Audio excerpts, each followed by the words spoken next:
He really wants this project, and this is what it is, kicker to get the project. Yes, okay, yep. Sure. Okay, welcome to the Finance Committee meeting. It is 2:15 on Thursday, March 26th, and we're at the Water Center and online. First item of business is attendance. Mylene? Have Mylene do a roll call of Finance Committee members. All right. Mr. Gibbs, Here. Mr. Raybould, Here. Mr. Stevenson, Here. Mr. Van Stone, Here. Chair Cole-Hansen. Here. Thank you, Mylene. The next item on the agenda is the IDWR budget update. Yeah, that's me. Get my notes. Okay, I just wanted to provide the Finance Committee an update on the IDWR budget as it's going through the legislative process. So first, the legislature has passed the maintenance budget for the Department of Water Resources. That's Senate Bill 1363. That's passed both houses and signed by the governor. Now, the maintenance budget did include the $30 million general fund transfer to the water management account. This year, it did not include any earmarks as it did last year. But it does have the requirement that no more than 50% of the dollars can be spent in any one water board district. And it contains the reporting requirement where we have to submit a report back to JFAC by December 5th of 2026. The maintenance budget also included the $1 million appropriation to the water management account for flood management grants. And it included the $5 million general fund appropriation to the secondary aquifer fund for aquifer recharge on the Eastern Snake Plain. No, I'll address that, Madam Chair, Ms. Dale, I'll address that since you asked. That does not include the cigarette tax. So the cigarette tax is a disbursement that the legislature decided to make some years ago. So as the cigarette tax money comes in, it just gets dispersed into the secondary aquifer fund, up to $5 million. So that doesn't go through the annual budgeting process. Oh, it's automatic. Right, it's an automatic disbursement. The maintenance budget did include the 5% total reduction in operating budget from the start of fiscal year 2026. And that was partially restored through a trailer appropriation that I'll talk about in just a second. They restored 2% of the 5%, so we'll be down 3% from where we started at the beginning of fiscal year 26. So that trailer appropriation is Senate Bill 1431 that has passed the Joint Finance Appropriations Committee, and I understand it's being considered on the Senate floor today. It restores 2% of the IDWR operating budget, so the department will be down that 3%. It includes the $716,000 annual transfer from the board's revolving development account to the department for aquifer monitoring, measurement, and modeling. That's standard language that's been in the department's appropriations for years, at least until the groundwater districts pay off that note. It includes the reappropriation authority, 2 years, 2 more payments. I know. Then we'll have to. I think North Snake's gonna pay off early. Yeah. So. It includes the reappropriation authority for unspent ARPA funds from prior fiscal years. And that's important because that doesn't automatically happen unless the legislature says we can do that. So any unspent ARPA money from last year or the year before that will be spent in this fiscal year, you need that reappropriation authority. And it includes the adjudication filing fee language. And this is important because it allows the legislative appropriations to the water right adjudications. It allows those appropriations to count as the filing fees for water rights held by either the Water Resource Board or the governor for in-stream flow purposes or lake level maintenance purpose water rights in the Northern Idaho adjudications and the Bear River adjudication. So overall, going into the next fiscal year 27, which starts July 1st, the department's looking pretty good. With the exception of that 3% budget reduction, but that's again better than it could have been. You know, not every agency got some portion of that restored. You know, and all the water project money is intact. The remainder of the current fiscal year through June 30 is going to be pretty tight, as we're still working under that 4% reduction, you know, which was imposed partway through the fiscal year. So that magnifies the impact of that reduction. So we're going to be a little tight through the rest of 26, but beginning in 27, we'll be looking okay, I think. And I'd be happy to answer any questions that board members may have. Yes. Brian, how much money are we talking about for the reduction? You have a rough idea? Oh, you know, I should know that off the top of my head. The department's operating budget is, call it 20 million. So, you know, the 3% of 20 million. Is there 1,000? Yeah.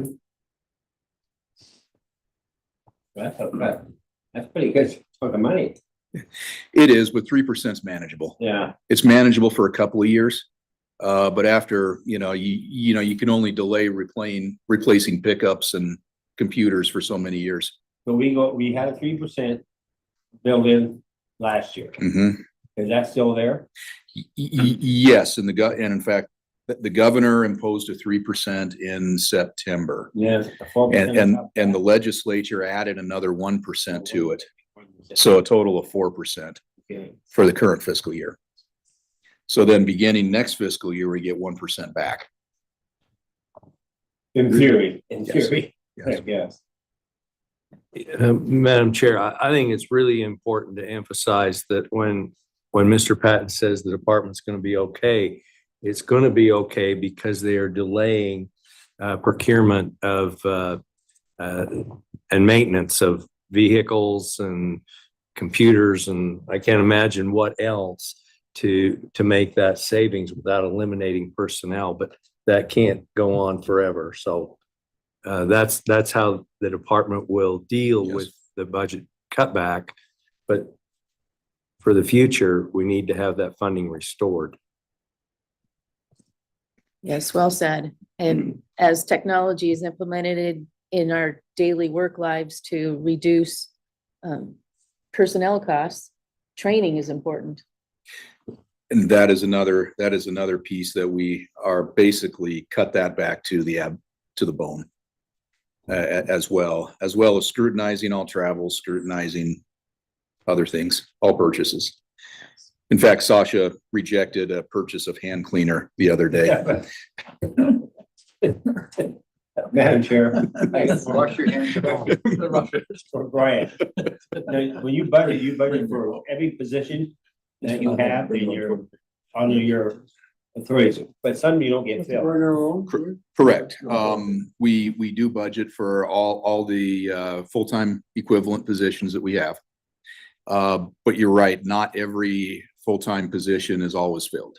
In fact, we always have a few vacancies. Right, so that helps you there a little bit, you know, you get a budget. It does, except the legislature's gotten a little tighter on that, you know, and they want I think this year they now wanted that unspent personnel dollars returned to them, you know, for those unfilled positions. They're getting stingy.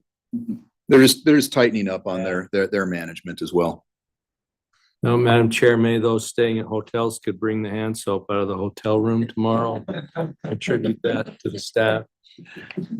All right, so I think we're ready to move on. If there's no further questions about the budget, we all know hopefully it's temporary and its impact is dire.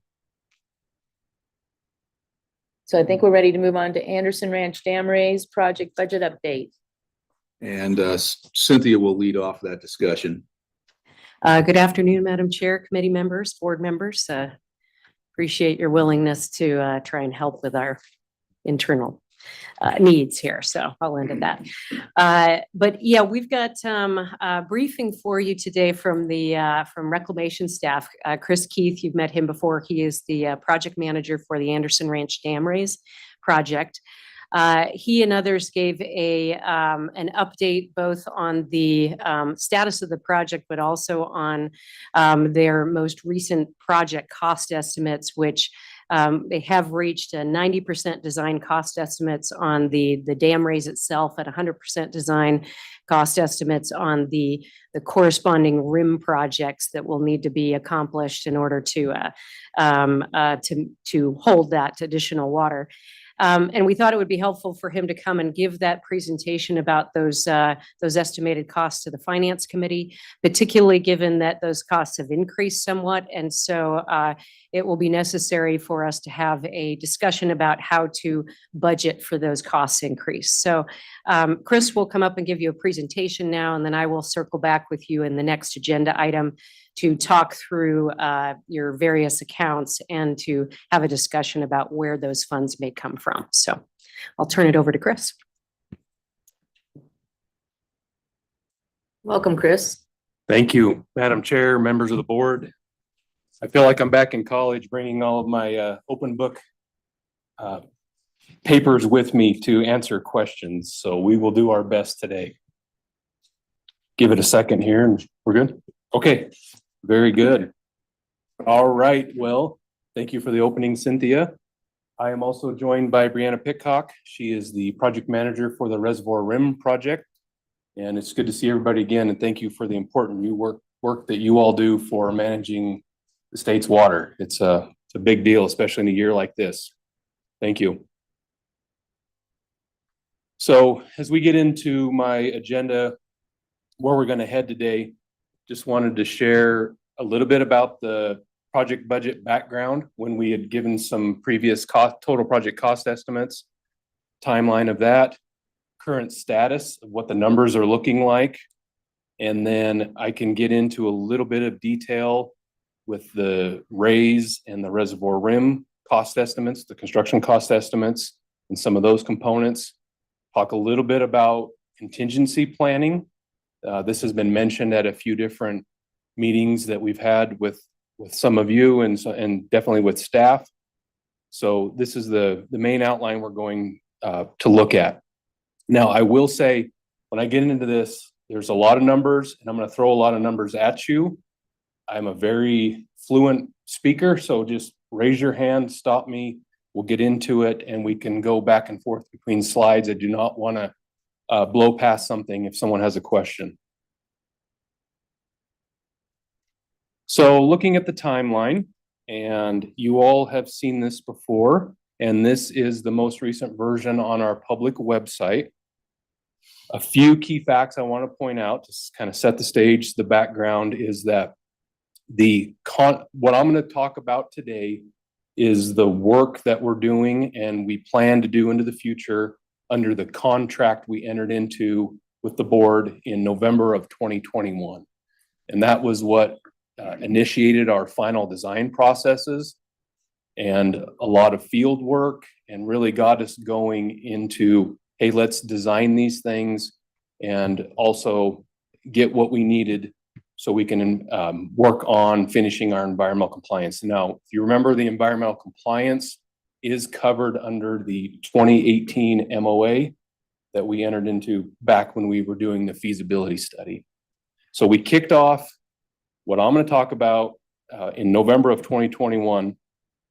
And our first total project cost estimate that we presented to the board was our 30% design stage, and that was in May of 2023. And then the next one that we had was a 60% design stage, and that was in June of 2024.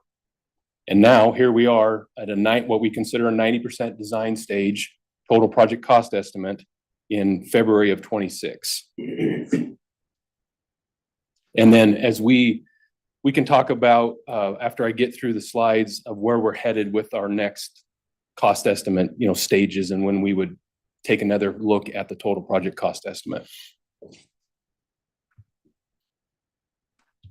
So let's talk about budget and current status. I've got the reference for the contract where these costs would fall. Total budget, project budget from the non-federal, so Idaho Water Resource Board funds. This is a little bit of an approximate number, 112.5 million. The 95,000 part of what you see on the screen have been in-kind costs that the contract allows that have been reported to date. And then back in November of 21, you all did provide about 1.2 million to get us started. We started this on our pre-design work. So generally, I'm saying the non-federal committed funding so far is right around 112.6 million.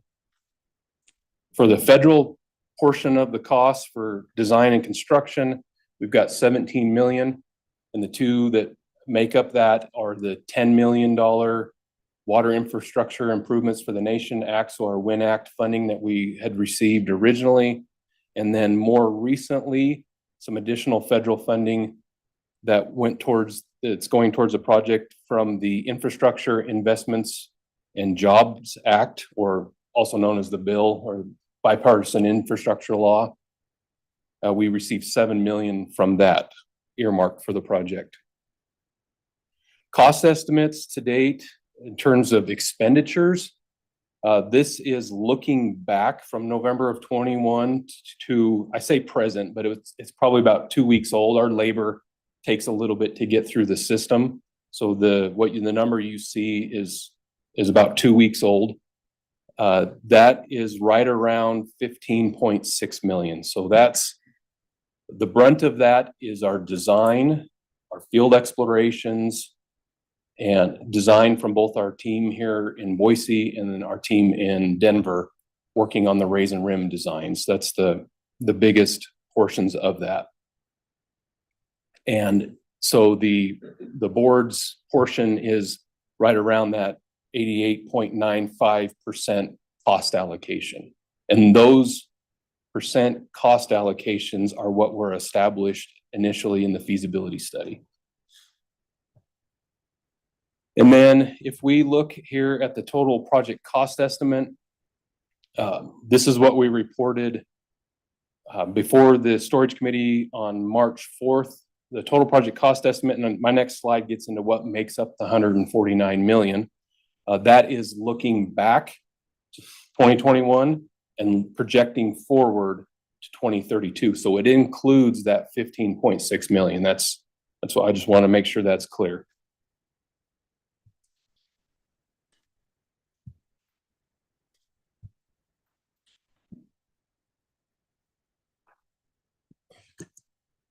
Okay, so you heard me say we are at a 90% stage cost estimate. This graphic is right out of our directives and standards, our DNS for cost estimating, and the arrow points to where we're at there. And so these cost estimates are typically developed in this chronological order as you see in the graph, and each one supersedes the next. So we are at a percent final design. And every time we go through a percent final design estimate, and then we go beyond that, when we get into our construction contracting process, those contingencies and those cost allowances, some of the percentages that go into the actual quantity or the actual cost estimates, those do get refined as we move forward because we become more and more confident in our designs. We become more and more confident in our procurement strategies, and you're that much closer to what market conditions look like at bid, when you expect to receive bid openings or bid proposals from contractors. So our next stages of the cost estimate will be what we call our pre-validation of funds or pre-val. Do anticipate we will do this same exercise for the cost estimate probably this fall is the way things are trending with the schedule. And then sometime in early next year, in 2027, we would do our independent government cost estimate. That's our final government cost estimate before receiving bid proposals, so that the contracting officer can really, compare what we have to any kind of bid proposals and work with the technical teams and make the appropriate selections for contracts.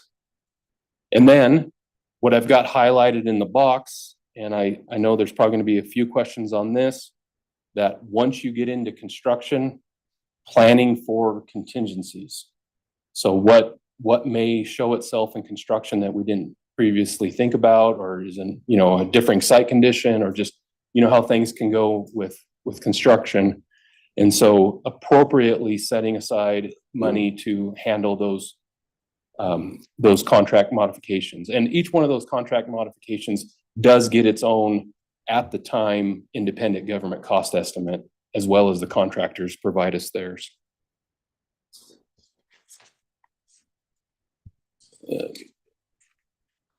Okay. So the 149 million, what are the big pieces of the pie for that? It is the dam raise construction, the reservoir rim construction, non-contract costs. And when I say that, that's my time, Brianna's time, designer's time. It's mainly labor, travel, those overheads that come with managing a project, designing and managing a project. And then there is a small placeholder still in there for what water supply during construction might look like in relationship to the existing space holders. So we have a small placeholder in there, in that piece of the pie there for that. Madam Chairman, just to clarify, that isn't included in the current $149 million estimate, is it? Madam Chair, Mr. Raybould, ask one more time, please. I missed the first part of that. Well, the mitigation water, which I assume that's what water supply during construction is, the estimated cost of that mitigation was not part of the 149 million. Madam Chair, Mr. Raybould, yes, there actually is a little bit in there, a little over 2 million in that 149 million. Oh, okay. Yeah. Thank you. Yeah, and I think that was just the timing of our cost estimate in relationship to some of the newer coordination and analysis that our team and the staff and you all are working with on that particular topic. Okay. So the 149 does include a little bit for water supply during construction. Thank you. Yes. But if I may, Chris, the 149 million does not include the contingencies, correct? Madam Chair, that is correct. Okay. Yes. That is getting us, the contract, the construction contract award. Before I move on from this slide, I'd also like to point out that with the construction cost estimates, so those two first bullet points, these are, I'm not a cost estimator, but there's a lot that goes into them. They do develop those using detailed estimating methods. We have quantity estimate worksheets. They do look at site-specific pricing for labor, equipment, materials, and production rates. So our cost estimators do that and take all that into consideration, and that's what rolls up into what we feel like it would be cost to do the dam raise and the reservoir rim project.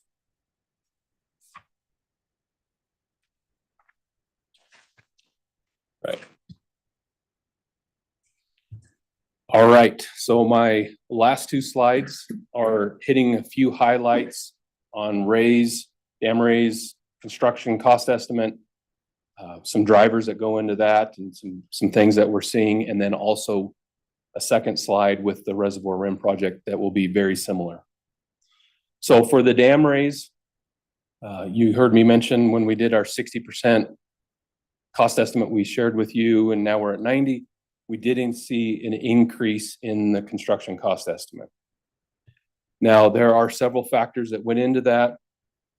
We did see an increase in the estimate in our concrete and reinforcement, spillway gate, hoists and stop logs that go the spillway structure, and then our electrical that is needed. And those are the three biggest portions that we're seeing, the three biggest cost drivers. And some of that the reasons for that are just the remote site locations for getting and placing concrete, getting it up there. We do have winter work as part of the cost estimate. And so there could be, your production rates are gonna be slower. You could have some days where there is no work going on. Things like that go into the cost estimators way that they estimate it. And with the spillway gates, those are very large radial gates, the two new radial gates. And so just the manufacturing, the steel that goes into those, and just the technical way of constructing the new inner part of the spillway structure is just a challenging job. And then the electrical work at 60%, we did not have as much of an idea of the quantities and the scope of what could be reused that's already out there, or the conduit things, the wiring, the things that need to be replaced because they're not reusable. And now that at this 90%, we do have that. And so it did show a trend up of the electrical cost estimate. Now, with all that, well, I'll save that for after my next slide. Madam Chairman, sorry. May I? Go ahead. So when Reclamation does this cost estimating, are you assuming a hard money project or a cost based upon so many dollars per quantity? Madam Chair, Mr. Barker, I think I understand your question there, that sometimes it's unit price, sometimes it's a lump sum. It varies on the cost component and the site. Is that what you're asking? Like, Yeah, are you? Yes. Are you estimating as so many dollars a yard for concrete? yes, Or are you estimating that the total concrete work is going to be $20 million? yeah, Madam Chair, Mr. Barker, that is a really good example. And the estimate uses a total dollar amount per cubic yard of concrete. And that is, what goes into that is everything it requires to get it there and place it. And is that how you anticipate bidding the job? Yeah, on a unit price as opposed to a fixed price? So overall, Madam Chair, the bid proposal, the procurement strategy we plan to use is invitation for bids. And so contractors will provide us their price proposals, and then we will evaluate those price and the technical factors that go into that price proposal. And the specifications or the contract that they will use to come up with those bids, it depends on there is some that are a lump sum that we see right now that'd be a lump sum, and some will be individual unit prices. So if that is getting at the question, and we can, get back with the board if there's additional questions on that. Well, I just think it may have effect on what the estimates are going to be if you're estimating a fixed price versus a unit price. Mm-hmm. Yes, yeah. Madam Chair, I mean, let's take Al Barker Construction, for instance. They're gonna get all the engineering plans, they're gonna go through them, they're gonna figure out how much they can do the project for, and they're gonna allocate so much money to this, that, and the other. However they do it, and they're gonna give you a bid, we can do the project for X number of dollars as a general contractor, and then all the subs will be under that. There'll probably be some breakdown within that bid of how they anticipate doing the concrete and all that different stuff. But what we'll be looking for is what that lump sum bid is to do the project, isn't it? Yeah, Madam Chair, Mr. Raybould, that is correct. I might have to get back to you on some of that information, but our specifications right now do have tables for what we call cost line items. Okay. And so there are individual cost line items that make up that total lump sum that will be the bottom dollar, which is what the board would be most interested in. So contractor Barker might bid, $1,000 a yard for concrete, and contractor Raybould might bid $2,000. But at the end of the day, Mr. Raybould is cheaper because he's bid other, elements of the contract at a lesser price. Right. Yeah. And there will be, because of the ensuring that the dam, specifically dam, and we definitely want this for the reservoir rim work, the dam remains risk neutral post-construction as it is today. We will have technical factors that contractors will have to show us their ability to meet those during construction. Okay, Madam Chairman, watch out for Barker. If he comes in that much lower than Raybould, he'll probably want a change order. Yes. Yes. Their name is Strider. We'll talk about contingencies later. Okay, continue. All right, thank you. So this is my last slide before opening it up for conversations and questions.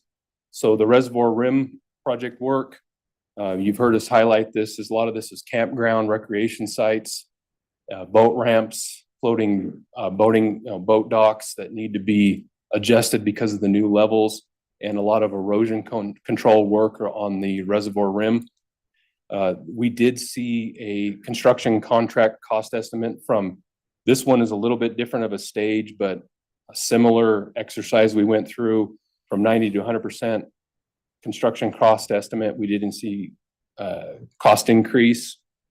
Some of that, the drivers for that were a few of the sites that require a lot of riprap. So that's the rock that gives you that erosion control.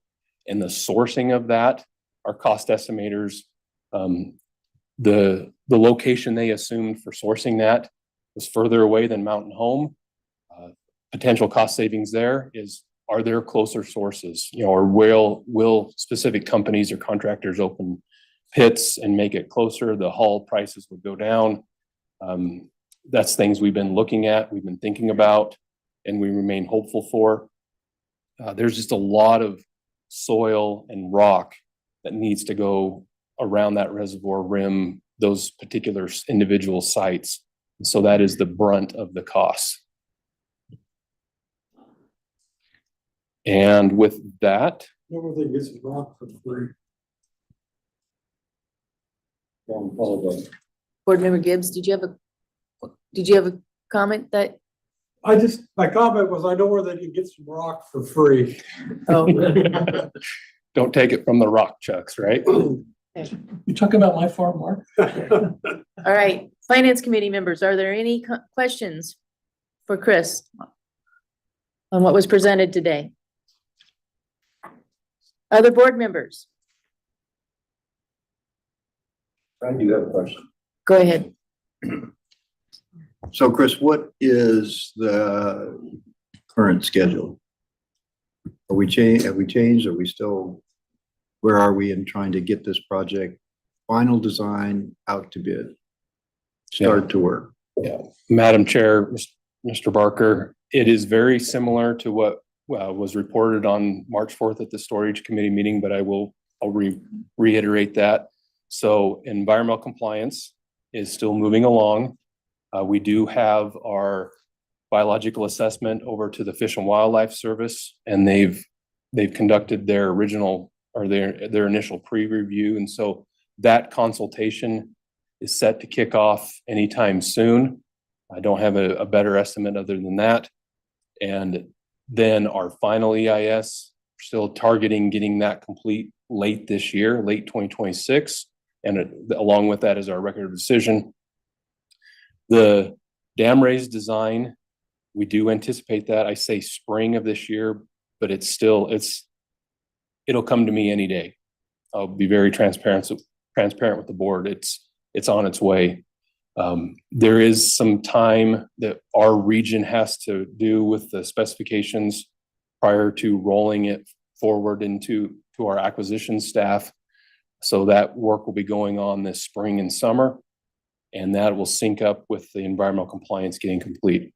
All of that where we can get the construction contracting folks in full swing, I will say late this year, early 27, and start to get their solicitation packages built and then get them out on the street as early as we can in 2027.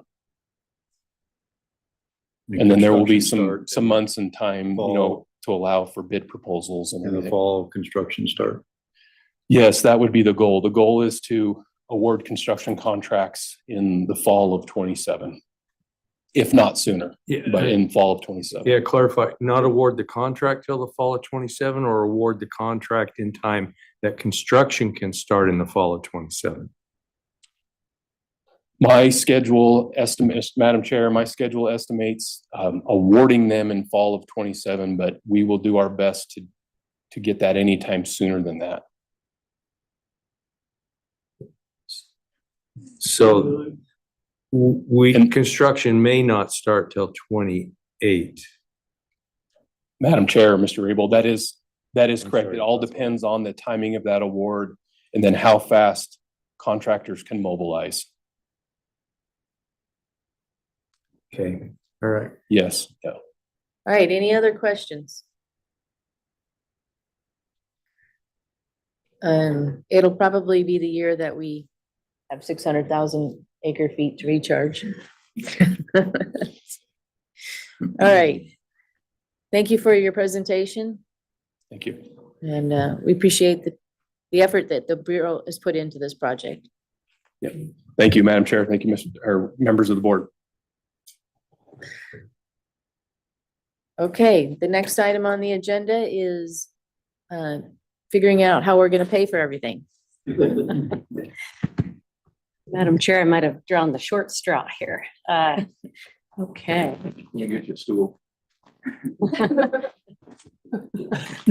Someone take that guy's mic away.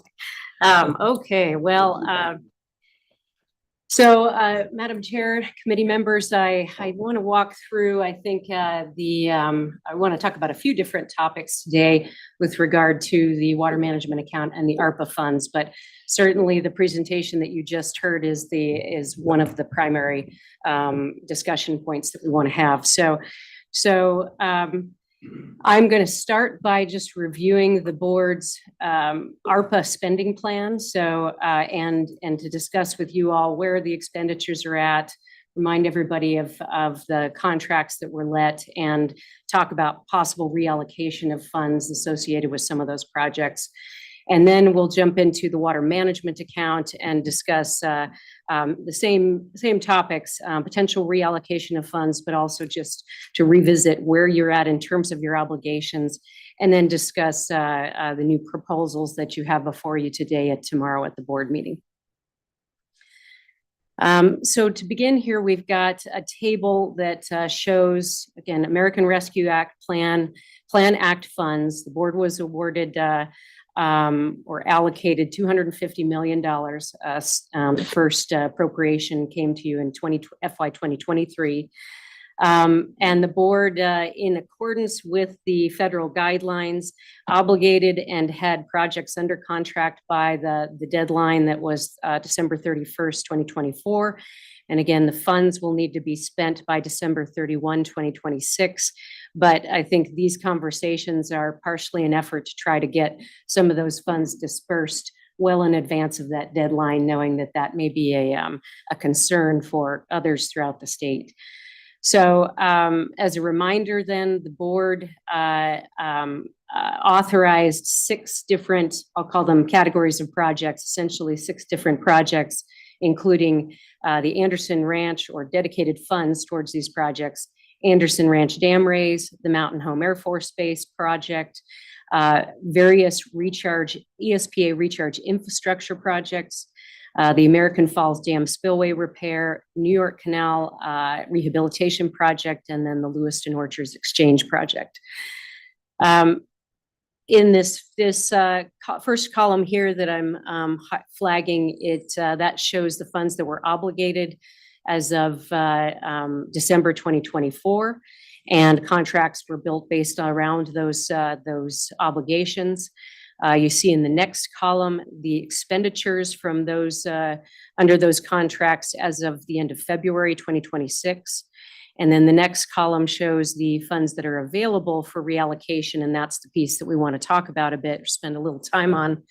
And the final column highlighted in blue I guess is a suggestion and the thing we want to talk about in terms of proposed revision of the allocation of these dollars. So the first project there, Anderson Ranch Dam Raise, you allocated about $112.5 million based on that original 60% design cost estimate. As we know, that cost has gone up. This was reflected the non-federal obligation, that 88%. The funds have been dispersed over $73 million. We haven't dispersed the entire 112 simply because we wanted to see where the funds fell out under recharge and other projects to make sure that there wasn't a need to redistribute those funds. But at this point, we can say that the Air Force Base project is largely complete. I mean, from this board standpoint, it is complete, but we would recommend retaining some funds available just to make until everything's buttoned up and then the ownership change or transfer with the Air Force is complete. Would suggest doing that under the funds that you've set aside into the water management account, and we can talk about that more in a minute.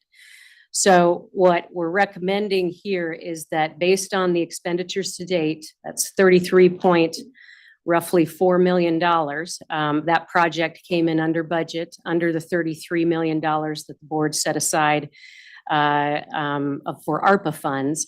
That would leave a remaining roughly $1.6 million to free up to dedicate to something like Anderson Ranch. The next row here reflects the funding that you set aside for recharge infrastructure. That was $14 million. That's been applied to a number of different projects on the ESPA. And some of those are complete, some are not. But what we're recommending is that we go ahead and cap the expenditures from the ARPA funds at what has been spent to date, and that's about $9.5 million. And then discuss in a moment, just essentially backfilling any remaining costs under those contracts with water management account funds. And so under that scenario, that would leave you with about $4.4 million to, again, reallocate towards the Anderson Ranch Dam Raise. The other projects listed below all have a set contract amount. They are set to be the disbursements, or they were within the contract. We framed that as such that all the funding would be issued in 3 disbursements. The final disbursement can be issued as early as July 1, and we're going to go ahead and work with the contract holders to request that they invoice the board as soon as possible so that we can get those funds out the door. But we do not expect any changes in those contracts, so we're not recommending that you reallocate any of those funds. So with that in mind, you would have about $6 million to reassign to the Anderson Ranch Dam Raise project. And under that configuration, you would have over about $118.5 million to put towards the Anderson project from ARPA funds. And then you can see the remainder for the other projects in this column. So I'll stop there, Madam Chair, to see if the board members have questions. Finance committee members, are there any questions about this? Other board members? So do we want to handle each one of these recommendations separately or as a total? I think that, good question. Yeah. Separately, I would agree. Right, and I might comment on that. What you might see in your materials, what we envisioned as staff was that the water board consider passing a resolution essentially to authorize this spending plan. That would be one resolution to make that clean. We also have another resolution prepared to allow the board to use water management account funds to pay the remaining costs for those recharge projects. That is a separate resolution. And then we have a third water management account resolution because that covers some other things beyond just Anderson Ranch and ARPA. Okay, so we'll wait till you're finished with this presentation before we. Well, I think you could take up if you wanted to make a motion to recommend to the full board to adopt this ARPA spending. That's true. You could do that now if you choose. Okay, I would entertain a motion. Sure, I move we accept the ARPA. Second. Okay, it's been moved in second to make, to make a recommendation to the full board to approve the ARPA spending plan. Correct. Good. Any further discussion? All in favor, say aye. Aye. Aye. Any opposed? All right, Thank you, Madam Chair. ready to move on. Okay, so circling back to Anderson Ranch Dam Race specifically, we just heard that the current project cost estimates are $149 million. That does, of course, not include the future construction contingencies.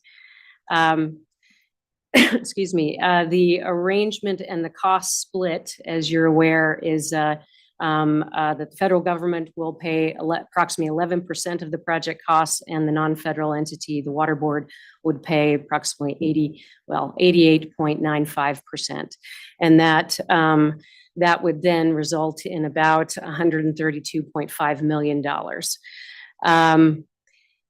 As we just discussed, the board has just committed to allocating a little over $118 million towards that 132.5, which leaves you with a remainder of $13.9 million that would need to come from the water management account. If you don't have any questions about that, board members, then I'll jump forward to discussion about the water management account, recognizing that will need to be a change, that we're targeting that $13.9 million. I believe my mic just died.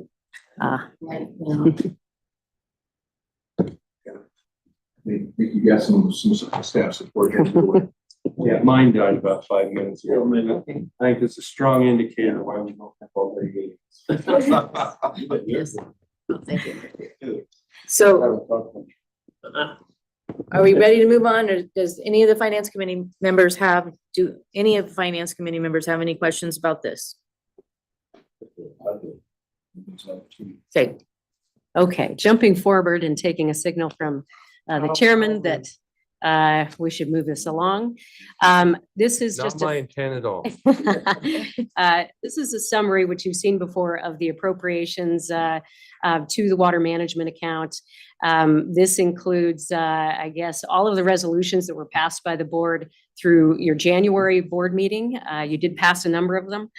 And these numbers are updated as of the February balance sheet. So at this time, you have approximately $406 million that are part of this spending plan. Now, this is a list of the projects that we've described as they're part of your regional water sustainability projects list, and other large projects that have been you've obligated funds to over the past several years. What I have highlighted in blue here are the specific projects I'd like to talk about. The first one, of course, is the Anderson Ranch Dam Raise. This first column here shows, or second column shows the funds that were obligated by board resolution as of January 2026. I should add a 2 in there. So that was $10 million that you had set aside or obligated for the Anderson Ranch Dam Raise. Recommending that you increase that amount to $15 million to accommodate that $13.9 million remainder of the $149 million new cost estimate. Moving down from there, highlighted the Mountain Home Air Force Base project. As we mentioned, we're seeing the finish line on that project.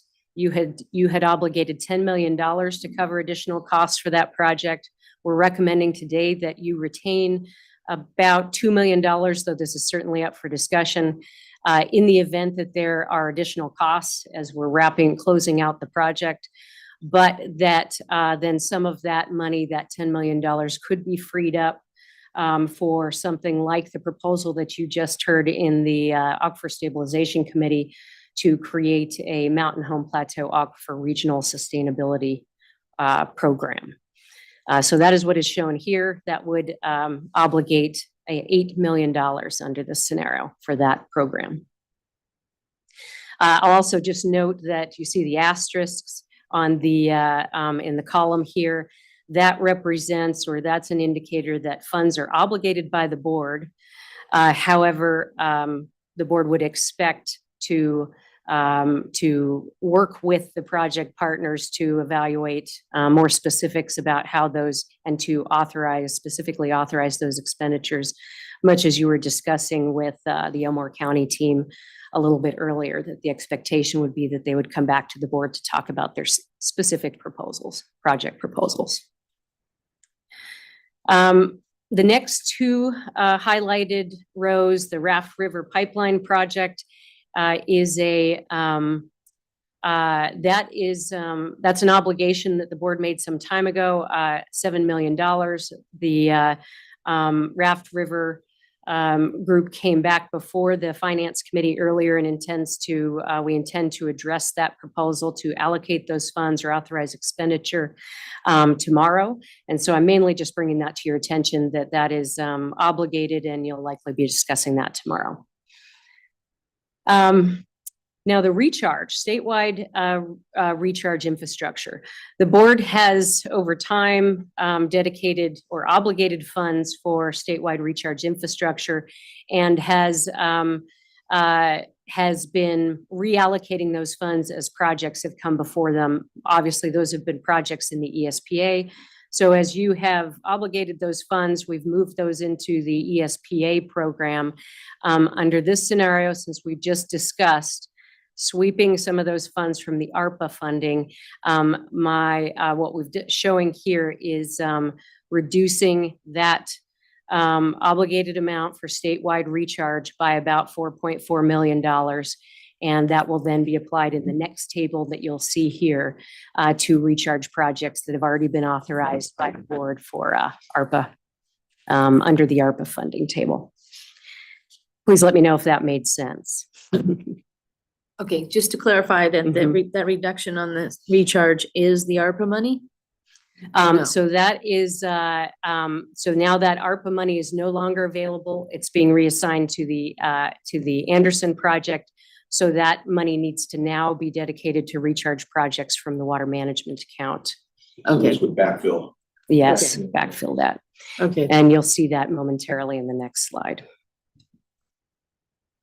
So I'll go ahead and jump ahead to that slide.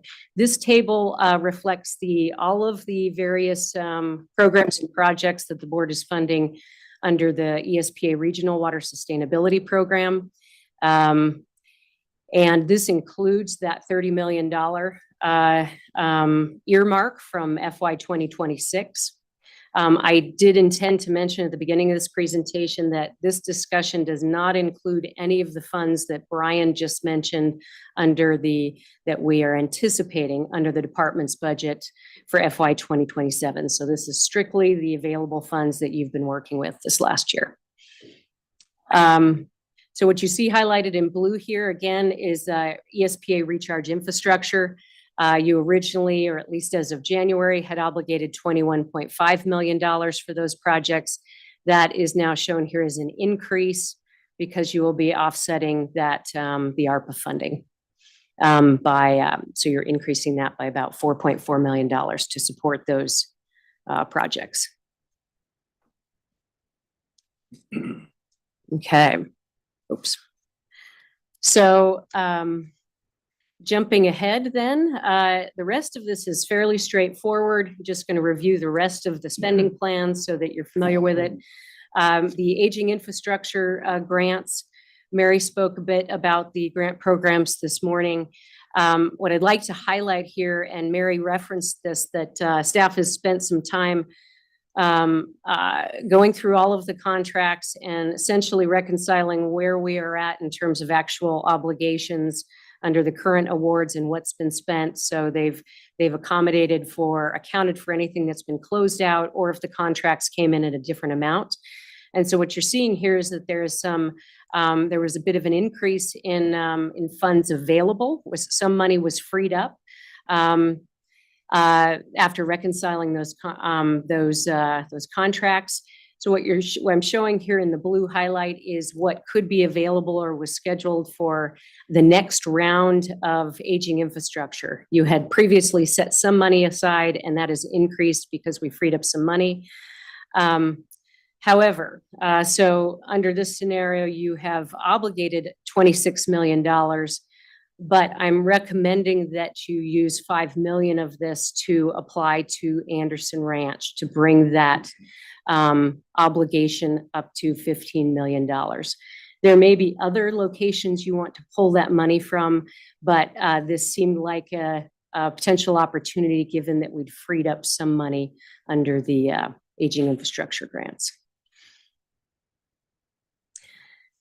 So that still leaves the board with over $21 million to apply to aging infrastructure going forward. What I'd suggest is that we do plan to have a follow-up finance committee to budget for all of the grant programs, as Mary mentioned, and to talk about the secondary fund as well. So in anticipation, oh, thanks, Wes, of your May board meeting budget setting exercise. And as Cynthia mentioned, remember the $30 million will be coming July 1st. So this doesn't consider that appropriation. Yes, that's correct. So Madam Chair, Cynthia, so where is the extra? Is it 4.4 million or whatever of money that's going to come out of the water management account and go backfill the recharge spend plan because of the reduction in the ARPA funding and under recharge work? I must have missed.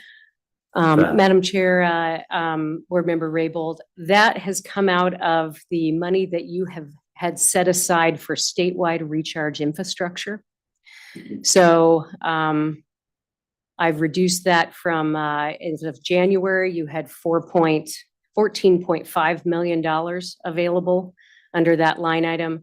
Now I've taken that out of that line item and applied it to the ESPA recharge infrastructure project. So you now would only have about 10 million available for statewide recharge infrastructure under this proposal. Okay, so the ARPA money was formerly earmarked for approved recharge contracts that we have under contract. So this backfills that. Is that Correct. That's well said. Thank you. Okay, Yes. thank you. Okay, jumping ahead to the flood management grants. Again, these have been all reviewed as well. The contracts and the awarded projects have been reviewed. And we found that actually freed up about $1.2 million or in total. There was some amount that was carried over that was not allocated over the last year, but we freed up some additional funds as well. This does not include the $1 million that we're anticipating under this upcoming FY27 budget. So you will have a fair amount of money available under this program. Staff is well aware of that, and we're thinking about opportunities to do some more concerted outreach to make sure that there's some awareness that there's significant funding available. As you're all aware, this is a very specific appropriation, so the money that is appropriated for this program needs to stay in this program and can't be applied to other purposes. But I might just add that there is some flooding going on in Division 1 we'll make a note of that. currently. Okay. Madam Chair, this is my last slide. This just shows again the remainder of what you have obligated in your in the water management account. That includes loans, grants, and other potential needs. At this point, we're just showing loans broken out in this line item. This includes the Lost Valley loan that you authorized in January. Again, that loan does allow for some funding to come from the revolving development account if you choose to free up some funding in the water management account. But for now, all of those, the entire loan is obligated under water management funds. And then I've highlighted here in blue the Raft River Recharge Group loan that will come before you tomorrow in discussion. So that's a $14 million loan. And then jumping to the totals at the bottom here. So under this proposal, you're slightly over allocated in terms of your funding. Again, we would anticipate that you continue to receive interest. I think that would be accounted for in the next month in interest, but you also will have the opportunity to reconsider this allocation when we go into a budget setting cycle at your next board meeting.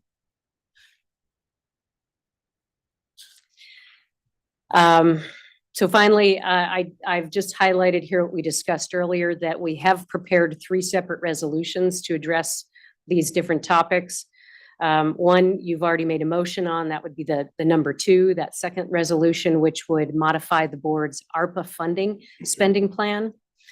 The first resolution is a resolution to authorize the use of water management funds to pay the remaining costs associated with those contracted recharge projects.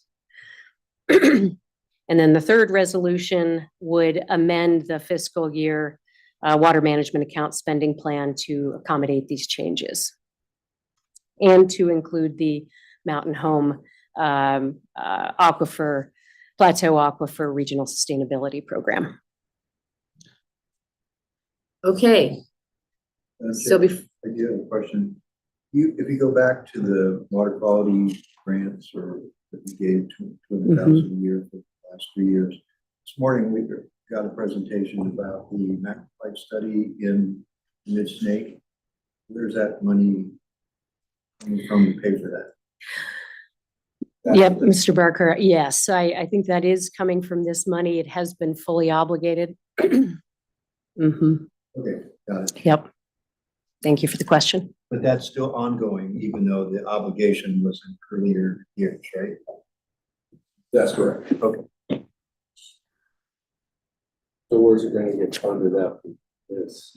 Well, we paid out the USGS, Oh, okay, and they're still okay, working.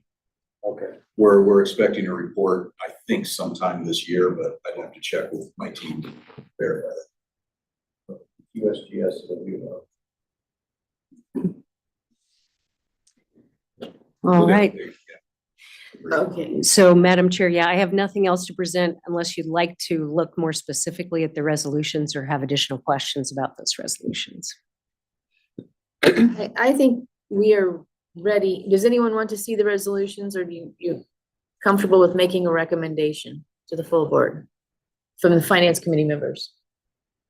Madam Chairman, I am comfortable to make a recommendation that we recommend the other 2 resolutions and reaffirm our recommendation of the 3rd resolution to the full board for consideration tomorrow. Okay, it's been moved and seconded. Any further discussion?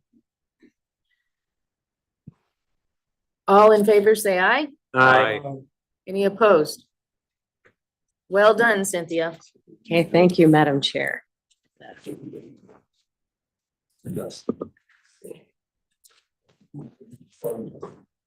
All right. So we are now down to other items.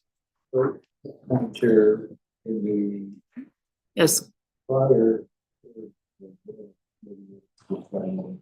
Gonna hear. In the prior committee meeting that we just got out of, there was a blank left for how much money they're going to allocate in that. Well, We just move that money over there. So when we get those 2 together, we'll move that dollar figure into the resolution for tomorrow. Is that fine? That's correct. So you just moved the $8 million into the Mountain Home Aquifer program. So when you see that resolution tomorrow, it will have that $8 million. Magically appear. Yes, that's correct. It's just money based on this committee's recommendation. Got it. okay. So we're all on the same page? You calling to reconsider the vote or are you okay? Okay. Or is that in other items? It's just a question. about what Okay. We just did. Alright, any other items for the finance committee to consider today? Hearing none, I'd entertain a motion to adjourn. I so move. Second. It's been moved to second. All in favor, say aye. Aye. We're adjourned. Okay, thank you.